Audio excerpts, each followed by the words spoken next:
my dear friends, and welcome back to another Star Wars news update. So recently I put out a video where I gave you the scoop that Jabba the Hutt and Vader are going to appear in the Book of Boba Fett in flashbacks. In that video I also explained that my source said it could be a Hutt more broadly and not specifically Jabba. Now evidently if it is going to be Jabba the Hutt, it's got to be in flashbacks. Boba Fett worked with Jabba the Hutt in the original trilogy timeline before Jabba died in episode 6. But as I say guys, there is a chance it's going to be a completely different Hutt altogether. So in this news update we're going to be talking about it a little bit more because the new issue of War of the Bounty Hunters might have confirmed this rumour, and if the comic series is a prequel to the Book of Boba Fett as Charles Soule suggested, this could be huge. In issue number 4 we see the re-emergence of a Hutt that we first saw in the Vader comics, and his name is Bokku the Hutt. Bokku was a very dangerous and important member of the Grand Hutt Council. In this brand new issue of War of the Bounty Hunters, Bokku has a big connection to Boba Fett, Darth Vader and Han Solo, and this makes me think that we could even see him in the Book of Boba Fett.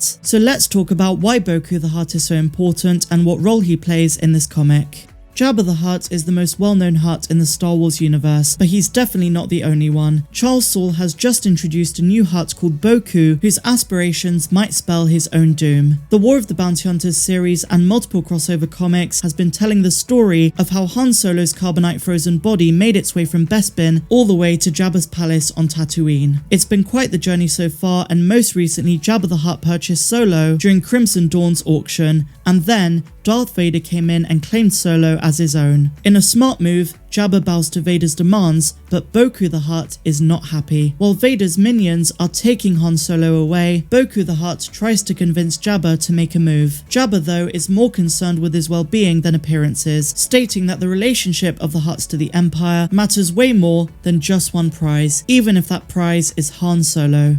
Bokku is appalled. One of the Hutts tries to convince him that Han's body was Jabba's property, so letting Vader have him was Jabba's decision. But Bokku is more worried about looking like fools in front of the other crime syndicates than anything else. In a grandiose speech, he tells the other members of the Hutt Council, when Jabba's choices hurt the clans, hurt the reputation of the Hutts, they also affect their ability to do business, to project strength in negotiations. He concludes by asserting that they represent their people's honor and power. With Jabba not present, the other members of the Hutt Council agree with Bokku, and with their backing the aspiring Hutt plans to make his move. And if successful, Bokku is going to be on top of the pecking order. Now unless for whatever reason Bokku is killed in the next comic, he could be a very strong contender for the Book of Boba Fett. Knowing Bokku's character, and now that Boba has taken over Jabba's palace, some surviving members of the Hutt clan, including Bokku, could very well be after their namesake. Bokku is clearly a very entitled criminal, and with Jabba the Hutt out of the way after Return of the Jedi, he could very well be after Jabba's palace. And on a separate note but still related to the Hutts, we never found out what became of Rotta the Hutt, and he might still be alive by the time of the Book of Boba. But that, my dear friends, is everything for today's video. If you guys enjoyed it, please be sure to give me a big fat thumbs up,